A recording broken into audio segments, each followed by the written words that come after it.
성경책은 고린도후서입니다. 지난주 무슨 일이 있어서 성경책을 계속 읽고 계시죠? 그랬더니 이렇게 웃으시더라고. 그런데 그 가운데서는 또 읽고 있는 분들이 있더라고요. 여러분 꼭 귀한 시간, 성경 읽는 시간을 꼭 가지세요. 그러면은 치매도 안 걸리고, 또 하나님의 말씀을 읽을 때마다 정말 하나님 살아계신 것을 우리가 경험할 수가 있겠어요. 근데 솔직히 성경을 안 읽는 이유 중에 하나가 뭐냐면은 성경은 굉장히 어렵습니다. 한 구절 한 구절 읽을 때는 이해가 되는 것 같아도 이걸 전체적으로 보면은 되게 힘들어요. 그래서 이제 목사가 있는데 그 고린도후서도 이게 만만한 책이 아니에요. 이게 그러나 지금 이게 모여서 우리가 공부할 시간도 없고, 또 그래서 이제 저는 이 예배 한 시간에 다 집중해서 이야기하려고 하고 있습니다. 그러나 고린도후서는 굉장히 중요한 책이에요. 아무리 어렵다고 하더라도 이거는 우리가 뛰어넘어야 될 과제지, 어렵다고 해가지고 포기해서는 안 될 문제입니다. 제가 아주 쉽게 이야기해 드리겠어요. 고린도 교회는 사도 바울이 개척한 교회였습니다. 그리고 그 교회를 개척하고 이제 사도 바울은 다른 쪽으로 떠나가 있었어요. 근데 이 사도 바울을 이어서 예루살렘에서 추천서를 가지고 있었던 사람들이 그 교회를 들어와서 목회를 하게 되었어요. 근데 그 고린도 교회와 이 사도 바울과의 관계는 굉장히 좋은 관계 속에 있어서 이들이 들어와 가지고 사도 바울과 고린도 교회를 가르기를 시작했던 것입니다. 그때 이 가른 그 이유는 뭐냐면은 사도 바울을 일단 가짜로 만들고, 그리고 이제 그 고린도 교회 교인들을 자기에게로 돌리고 싶은 마음들이 있었어요. 그래서 두 개를 가지고 얘기했는데 사도 바울이 몸이 아팠어요.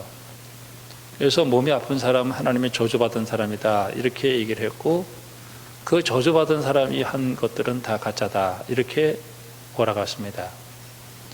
8장, 9장을 보면은 연보장이 나오는데, 그 연보장이 나오는 이유는 예루살렘 교회가 그 당시에 굉장히 기근으로 인해서 재정적으로 힘들었어요. 그래서 이제 그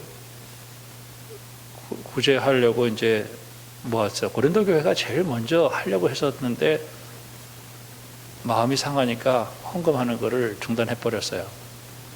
근데 사도 바울은 고린도 교회가 한다 그렇게 얘기했기 때문에 다른 교회 가서 고린도 교회가 한다 이렇게 했으니까 당신들 동참한데, 빌립보 교회 같은 경우는 그 어렵고 힘든 가운데서도 열심히 봉사를 했거든요. 오히려 고린도 교회는 뭐라고 얘기했냐면은 사도 바울이 자비량이 뭐야, 그 거금의 돈을 가지고 착복했다라고 몰아갔던 거예요. 그것을 위해서 이제 연보장을 쓰게 되어지는 것입니다. 사도 바울이 자기가 가짜로 몰렸다고 하는 사실과 고린도 교회 교인들이 사도 바울을 떠났다는 얘기를 디도를 통해서 듣게 됩니다. 사도 바울은 곧바로 가가지고 그들의 문제를 해결하려고 했는데 마음이 상한 그들의 마음을 다뤄간다고 고쳐질 것 같지가 않았어요. 그래서 조금 늦게 가겠다 이렇게 얘기를 했습니다. 그때는 사람들이 뭐라고 얘기했냐면은 한번 말했으면 바로 해야지, 온다 그랬다가 안 온다고 그래가지고 이중인격자라고 몰아갔어요. 그게 이제 2장에서 그리스도 안에서 자기는 항상 예지, 자기는 아니오라고 이렇게 얘기하는 사람이 아니다 이렇게 얘기하면서 자기의 진실함을 얘기해요. 근데 사도 바울이 이 고린도 후서에서 얘기하는 게 뭐냐면은 나는 진짜다라는 얘기를 하는 거예요. 근데 사도 바울이 자기 자신을 진짜라고 얘기하는 그 이유는 단순한 거예요. 자기가 만약에 가짜로 판명되는 순간 자기가 전한 그 메시지, 자기가 세운 교회는 전부 가짜가 되기 때문에 사도 바울은 그 거짓된 사람들과 싸우는데 끝까지 싸워서 자기가 진짜라는 얘기를 해내는 거예요. 그게 그 편지입니다. 이게 고린도 후서예요. 1장에 보면은 사도 바울이 죽고 싶다는 말을 하는 거예요. 그러니까 사도 바울은 교회가 그렇게 엉망으로 떨어졌을 때 그 심령 속에서 죽고 싶다 그래가지고 하나님의 위로가 아니었더라면 자기는 이것을 이길 수가 없었다. 이런 얘기를 1장에서 얘기합니다. 그러면서 사도 바울이 무슨 얘기를 하냐면은 자기가 이렇게 어려워졌던 이유 중에 하나는 자기는 순수하게 하나님 말씀만 전했다는 거예요. 근데 어떤 사람에게는 사도 바울은 언제나 똑같아요. 근데 어떤 사람에게는 그게 사도 바울이 사망에 이르는 냄새처럼 들린 거예요. 어떤 사람에게는 구원에 이르는 향기처럼 들린 거예요. 참 이상하죠. 예수님은 똑같은데 사람들은 예수님을 거부하는 사람이 있는 반면에 믿고 따르는 사람이 있는 거예요. 사도 바울도 그렇게 얘기를 합니다. 7장에서 이제 그렇게 편지를 쓰고 눈물을 흘리고 이제 디도를 보내봤어요. 디도를 보냈는데 고린도 교회가 디도를 두렵고 떨리는 마음으로 받았다 하는 말을 사도 바울이 들어요. 이 두렵고 떨리는 마음이라고 하는 거는 하나님에게 쓰는 단어예요. 근데 주의 종을 보냈을 때 그 디도를 보냈는데 고린도 교회가 두렵고 떨리는 마음으로 디도를 대했어요. 그때 사도 바울이 얼마나 기뻤는지 이 고린도 교회가 회개하고 돌아오기를 시작했던 거예요. 사도 바울은 자기 자신이 진짜라고 하는 얘기를 하면서 역설적인 얘기도 많이 하고 이렇게 쭉 읽어보면 다 그게 굉장히 강한 그 메시지예요, 이게. 그러면서 약함에 대한 얘기를 하잖아요. 근데 사도 바울은 원래 바리새인 중에 바리새인이었기 때문에 그 사람은 신체적으로 완벽한 사람이었어요. 근데 선교하는 현장 속에서 매 맞고 먹지도 못하고 늘 감옥에 가고 그런 가운데서 사도 바울의 몸이 엉망진창이 된 거예요. 그래서 그 약하게 됐는데 그가 뭐라고 얘기하냐면은 내가 약할 때 주님이 강했다. 이렇게 얘기하면서 자기의 약함을 신학화시켜서 내가 약한 것이 오히려 그리스도께 감사하다. 이렇게 하고 자기는 약한 걸 자랑한다라고 얘기하면서 그 약함이라고 하는 것이 하나님의 저주받은 게 아니라 오히려 그리스도가 자기에게 역사할 수 있는 길이다 하는 사실을 얘기했어요. 그러면서 고난을, 목난을 쭉 얘기를 하는 거예요. 난 고생 무지하게 했다는 거예요. 그러면서 사도 바울은 나보다 고생 많이 한 사람 어디 있어? 그러면서 나는 진짜다라는 얘기를 하는 거예요. 12장에 넘어가면서 삼층천 간 얘기를 해요. 근데 삼층천 간 얘기는 그가 뭐 은사를 자랑하는 게 아니라 하나님 진짜 만난 사람이다 라고 얘기를 하면서 얘기하고 13장에 넘어가면서 이런 얘기를 아주 결정적으로 얘기를 해요. 나에 대해서 뭐라고 하지 말고 네 자신이 정말 그리스도 안에 있는지 확증해봐라. 너희 자신이 확증하지 않으면 너희들은 버림받아간 사람이다. 이렇게 얘기하면서 이 13장을 마치고 있습니다. 저는 요새 그런 생각을 참 많이 할 때가 있어요. 내가 하나님 앞에 가서 섰을 때 야, 잘했다. 이런 얘기를 듣고 싶은 마음이 있어요. 이 세상에서 우리가 뭐 소망이 어디 있겠습니까? 저도 이제는 나이가 들다 보니까 이제는 죽음이라는 것들을 생각할 때가 있어요. 야, 뭐 교회를 크게 하고 작게 하고 그게 뭐가 그렇게 중요한가? 내가 하나님 앞에 인정받으려면 어떻게 해야 될 것인가? 저는 요새 어떤 분들이 그냥 실수를 하는지 겸손해서 하는지 나는 가짜 집사예요. 나는 가짜 목사예요. 나는 가짜 권사예요. 여러분 절대 그런 말 하지 마세요. 여러분 진짜 그리스도인이 되기를 주님의 이름으로 축복합니다. 내가 이 세상을 다 포기하더라도 야, 너 진짜구나. 너 진짜구나. 우리 하나님 앞에 그거 하나 인정받아야죠. 저는 고린도 후서를 보면서 내 이거 하나 인정받아야 되겠다. 너 진짜다. 여러분 예수님 잘 믿은 거예요. 여러 가지 이유로 인해서 뭐 이렇게 하는 것이 일어나지만요. 여러분 이 세상에서 다른 거 다 포기할 수 있어요. 그러나 예수 믿는 거, 내가 하나님께 영광 돌리는 거 절대 포기하지 말고 끝까지 따라가는 여러분들이 되기를 주님의 이름으로 축원합니다. 그래서 가까운 곳에다가 이 고린도 후서를 이렇게 펴놓으시고 또 요새는 뭐 핸드폰으로 다 올라와 있으니까 오고 가는 과정 속에서 들어보세요. 정말 오늘 제가 이렇게 말씀하신 게 여러분들은 어떻게 이렇게 뭐 목사들은 뭐 쉽게 얘기할 거라고 생각하지만은 결코 이 내용이 그렇게 쉬운 내용이 아닙니다. 여러분 꼭 고린도 후서가 여러분에게 생명의 말씀이 되어지기를 주님의 이름으로 축복합니다. 자, 오늘 1장을 우리가 누가복음 1장인데 지금 이제 강림절은 예수님이 이제 오시는 거를 우리가 이제 인내로 기대하는 건데, 이 초를 이렇게 킬 때 보라색으로부터 흰색으로 가는 거예요. 보라색으로부터 흰색으로 가는데, 이제 그 넷째 주, 이제 강림절 넷째 주는 이제 흰색이 가는 거죠. 이제 보라색으로 해서 쭉 가는데, 지금은 이제 준비하는 그런 날입니다. 저는 그 누가복음 1장을 보면서 우리가 1장을 보죠. 그 다음에 1장, 제가 설교하면서 그런 얘기 하지만은 1장, 그 다음에 어떤 것이든지 그래요. 노래도 그렇고, 처음에 시작하는 그 마디가 참 중요하거든요. 그걸 가지고 이제 계속해서 이제 이어서 나가는 건데, 뭐든지 1장은 중요해요. 그래서 끝까지 갔다가 다시 1장으로 또 돌아오는 거예요. 저는 예수님께서 십자가 지시고 부활하셔서 우리 인생의 문제를 해결하셨는데, 그분이 바로 어떻게 오셨는가 하는 것을 오늘 다시 한번 보는 것이죠. 자, 오늘 1장을 보면은 제사장 한 사람이 나와요.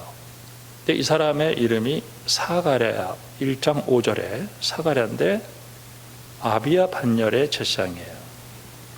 그 아내는 아론의 자손 엘리사벳이었어요. 그러니까 제사장 가문이고, 그리고 그 부인은 아론의 자손이었으면은 나름대로 신앙의 명문 가문이었습니다.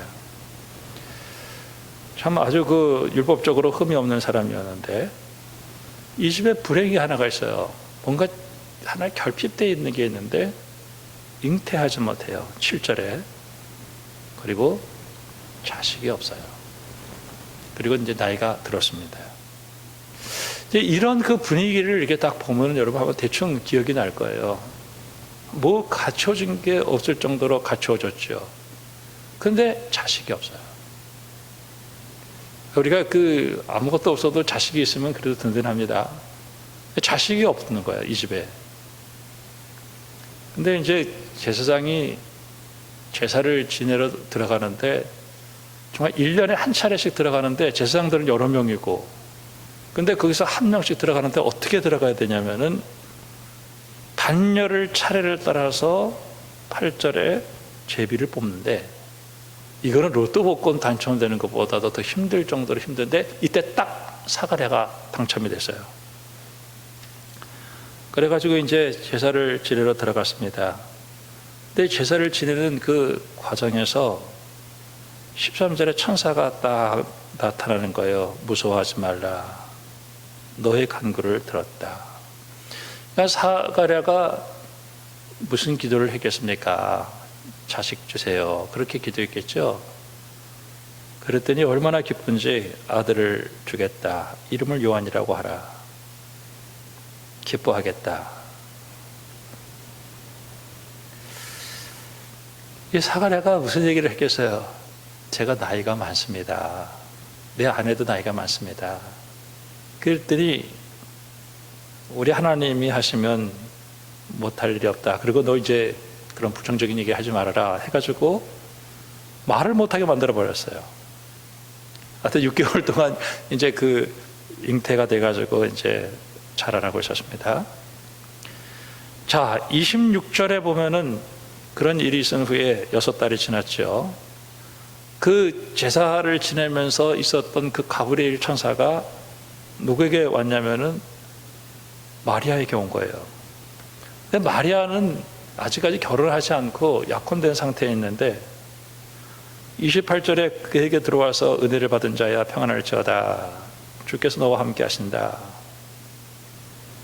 어떻게 이런 인사를 합니까? 천사가 나타났다는 자체가 벌써 이게 떨리는 순간 아니겠어요? 우리 기도하다가 천사가 딱 나타나가지고 내게 말씀해봐요. 그 상황이나 그거는 압도적인 거죠. 네가 잉태해서 아들을 낳을 건데 예수를 알아. 그는 큰 자고 32절에 높으신 이의 아들이고 다윗의 왕위를 그에게 주고 야곱의 집을 왕으로 다스리고 무궁한 대단한 신분이다. 나 남자를 몰라요. 나 남자 모르는데 어떻게 그렇게 이러십니까? 하나님께서 하셨다. 야, 네 친정 엘리사벳 나이가 들고 그래서 임신 못한다 그랬는데 하나님이 해주지 않았냐. 우리 하나님 말씀은 등치 못할 일이 없다. 그랬더니 말씀대로 되어지겠습니다. 저는 이 말씀에서 이 마리아가 무슨 엄청난 믿음의 사람이라고 생각하지 않아요. 그 지금 상황이나 그 분위기 속에서 아멘이라고 안 할 수가 없는 거예요. 하나님 천사가 나타나가지고 직접 얘기하는데 거기서 어떻게? 여러분 그 이사야 6장에 보면은 이사야가 주여 내가 여기 있습니다. 나를 보내세요. 이런 얘기를 합니다. 근데 이사야가 우시아가 죽던 해에 하도 마음이 우울해가지고 성전에 들어가서 기도했는데 하늘의 문이 확 열리는 거예요. 거기 어전회의에서 회의를 하는데 이스라엘 백성들 이거 어떻게 할까? 죄를 많이 졌고 우상숭배하는데 얘를 좀 매를 때려야 되겠습니다. 이렇게 된 거예요. 근데 이 얘기를 누가 와서 하냐 이거예요. 이사야가 그걸 봤죠. 어떻게 안 간다 할 수가 없는 거예요.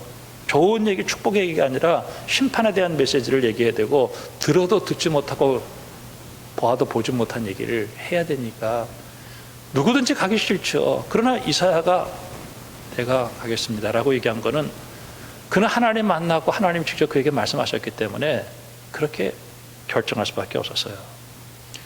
여러분 사도 바울이 예수님을 핍박을 했죠. 예수 믿는 사람들 다 핍박했어요. 그때 다메섹으로 올라가다가 예수님 음성 듣고 완전히 고꾸라졌죠. 그때 사도 바울은 못한다는 말을 못하는 거예요. 자기가 직접 예수님 만났고 그렇게 했을 때 그 분위기가 압도당하는 거죠. 예레미야 입장에서도 예레미야는 난 아이입니다. 나 보내지 마세요. 나 그런 메시지를 전할 수가 없습니다. 그때 아이라고 하지 마라. 근데 그때 하나님을 만난 사람들의 그 상황을 보면은 내가 주인입니다. 내가 못합니다. 라고 얘기했지만은 하나님이 하신다라고 얘기했을 때 너무 분위기가 압도돼서 꼼짝을 못하는 거예요. 저는 목회하다가 제가 힘들어질 때가 종종 있었는데 제가 그래도 그 목회하면서 그 힘든 일들을 늘 경험하고 나가면서도 포기하지 않고 끝까지 가는 이유는 제가 신학대학을 갈 때 우리 그 큰누님이 있었어요. 근데 큰누님이 저하고 같이 원서를 쓰러 갔었습니다. 원서를 쓰러 가면서 큰누님은 이제 혈압이 늘 높았어요. 33살에 고혈압이 터져가지고 죽었어요. 근데 그 누나가 저에게 이런 얘기를 해요. 양구는 신학대학 참 잘 갔다. 이런 얘기를 하는 거예요. 제가 1학년 때 그 누나가 혈압이 이제 서울대학 병원에 들어가가지고 치료를 하는데 터져가지고 죽는데 철회를 했는데도 죽었어요. 그때마다 힘들고 어려울 때마다 늘 생각나는 거는 참 신학대학 잘 갔다. 그 얘기가 계속 들리는 거예요. 모세가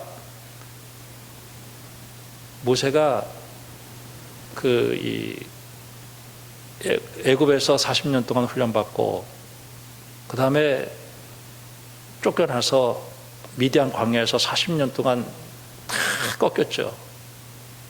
그리고 80에 돼서 하나님이 떨기나무에 불이 붙었는데 꺼지지 않는 거예요. 모세가 광야 40년을 걸어가는 동안에 그는 항상 떨기나무에 붙어있는 그 불, 자기는 떨기나무처럼 약하지만 성령의 불이 계속 타오르니까 끝까지 그 길을 갈 수가 있었어요. 오늘 이 마리아에게 남자도 알지 못하는 사람에게 천사가 나타나서 얘기하니까 주님 말씀 들어 되어지겠습니다 라고 이야기를 했던 거예요. 여러분, 우리 하나님을 꼭 만나는 여러분들이 되기를 주님의 이름으로 축원합니다. 우리 주님이 말씀하시면요, 저는 지금 코로나19가 와가지고 힘든 시대를 우리가 살고 있어요. 저는 택한 사람은 주님이 절대 버리지 않아요. 그리고 주님이 그 사람이 택한 사람이라고 하면은 어떤 형편과 뭐 사자굴 속에 들어가든지 푸른 불 속에 들어가든지 그 사람은 믿음을 가져요. 여러분, 오늘 이 고린도후서를 우리가 보면서도 그랬던 것처럼 신앙생활은 하나님을 만나면서 헌신으로부터 시작되어진 거예요. 여러분, 주님을 끝까지 따라가는 여러분들이 되기를 주님의 이름으로 축원합니다.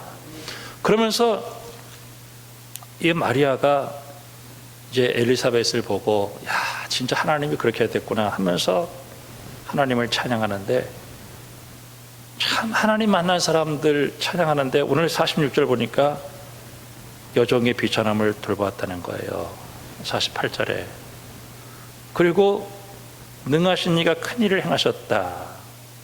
긍휼히 여기심이 두려워하는 자에게 대대리라. 그러면서 그의 팔로 힘을 보이사 생각이 교만한 자를 흩으셨고 권세 있는 자를 그 위에서 내리치셨으며 비천한 자를 높이셨고 줄인 자를 좋은 곳을. 그러니까 오늘 이 시대 속에서 가난하고 그리고 비천한 사람들하고 있는 사람들하고 너무 격차가 벌어졌던 것 같아요. 그때 예수님께서 오셔서 이 모든 것을 다 뒤집어 엎는 일들을 일으켰을 때, 그래서 우리가 이제 뒷부분을 쭉 읽어보면은 예수님께서는 가난한 자에게 복음을 전하고 눌린 자에게, 그리고 포로된 자에게 자유를 전했다, 이렇게 얘기를 하고 이것이 바로 예수 안에서 이루어졌다.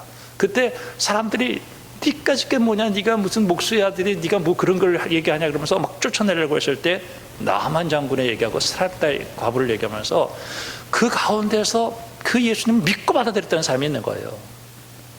저는 우리가 예수님이 말씀하셨을 때 다 믿는 게 아니에요.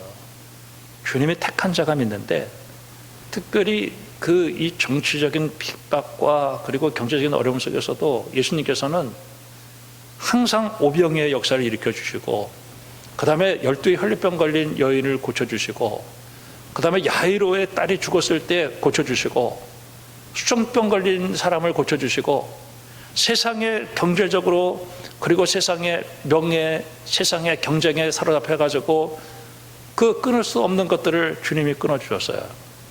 그러면서도 그 훈련 받으면서 끝까지 달려가는데, 여러분, 우리가 예수를 믿고 구원을 받아서 내가 하나님의 자녀가 되었다라고 하는 그 사실, 여러분, 언제나 믿음으로 주님과 동행하는 여러분들이 되기를 주님의 이름으로 축복합니다. 틀림없이 이 신앙을 파괴하려고 하는 것들은 아마 있어요. 그때마다 주님은 우리에게 뭐를 가르쳐 주냐면, 역풍이 부는데 널 절대 낙심하지 마라, 내가 너를 지켜주신다. 그리고 주님이 우리에게 가르쳐 줄 것 중에 하나가 뭐냐면은 기도예요. 기도. 18장 같은 데 보면은 기도를 가르쳐 주었어요. 전 내년에 표를 뭐라고 칠까 하다가 믿고 기도하고 바뀌면 놀라운 역사가 일어난다. 제가 내년 내 주제를 그렇게 잡았어요. 주제를 잡고 이렇게 가야 되겠다. 우리가 믿으면, 아멘하면, 기도하면 예수님께서 역사하신다. 단순합니다. 저는 예수를 믿었다라고 하는 사실이 얼마나 감사한지. 그분이 바로 십자가를 지시고 그리고 다시 살아나셨어요. 그리고 지금도 우리와 함께 하셔서 놀라운 일을 지켜주시는 분이십니다. 참 아마 이 시대를 살아가면서 우리가 이 신앙생활을 한다라고 하는 것이 얼마나 힘이 드는 일인지 모르지만은, 오늘 누가복음 12장 같은 데 보면은 참새 한 마리가 땅에 떨어지는 것이 하나님의 허락이 없이 떨어지지 않냐는 것처럼, 하나님께서는 우리가 비록 물질적으로 힘들고 정치적인 어려움을 당한다 할지라도 종말론적 소망을 가지고 위로받고 견디라고 하는 거예요. 그리고 13장에서는 계속해서 거부하는 그 사람들을 향해서 회개를 요청하지만은 그들이 끝까지 거부할 때 주님은 버리셔요. 그들이 영적 수종병에 걸렸다고 14장에서 얘기하는데, 제가 설교를 했습니다만은 영적 수종병이라고 하는 거는 어떤 한쪽으로 물이 쏠려 있는 거예요, 몸에서. 근데 그 목마름 때문에 물을 계속해서 마시는 건데, 그때 만족이 없는 거죠. 높은 자리, 또 이런 것들에 대해서. 그럴 때 우리 주님이 돌아오지 않는 그들을 향해서 주님이 돌이키시고, 오히려 잃어버린 양, 그 다음에 잃어버린 드라크마, 그리고 탕자에게 마음을 열어서 하나님의 종으로 만들고 그들에게 미래에 대한 소망을 주면서 끝까지 달려갈 수 있는 길을 열어 주었던 것이 오늘 이 누가복음이 되어집니다. 저는 그 예수를 믿고, 특별히 우리 예수님께서 이제 마리아의 몸을 통해서 오셨는데, 그분은 창세 때도 계셨고, 그 다음에 출애굽할 때도 계셨고, 그 다음에 광야에서도 계셨고, 근데 그분이 영으로 계셨는데, 우리에게 오신 분은 피 흘리시고 우리를 구원하시기 위해서 육신의 모습으로 오는데, 남녀의 몸을 통해서 온 게 아니라 마리아의 몸을 통해서 우리에게 오셨다. 오셨던 분이다 하는 것이죠. 태어난 게 아니라 그분은 우리에게 탄생으로 오셨던 그분이고 지금도 영으로 오늘 이 자리에 우리와 함께 계신 분은 예수님이십니다. 그래서 주님을 우리가 부르면 마음으로 믿어 의에 이르고 입으로 신하여 구원에 이른다. 여러분 힘들고 어려울 때 주님의 이름 부르고 주님이 여러분을 도와주어서 날마다 승리케 하시는 그 위대한 역사를 이루고 흔들리지 않고 믿음으로 승리하기를 주님의 이름으로 축원합니다. 기도하겠습니다. 하나님 아버지, 주님을 사랑합니다. 주님 말씀하실 때 우리는 아멘으로 화답합니다. 하나님이 인간의 모습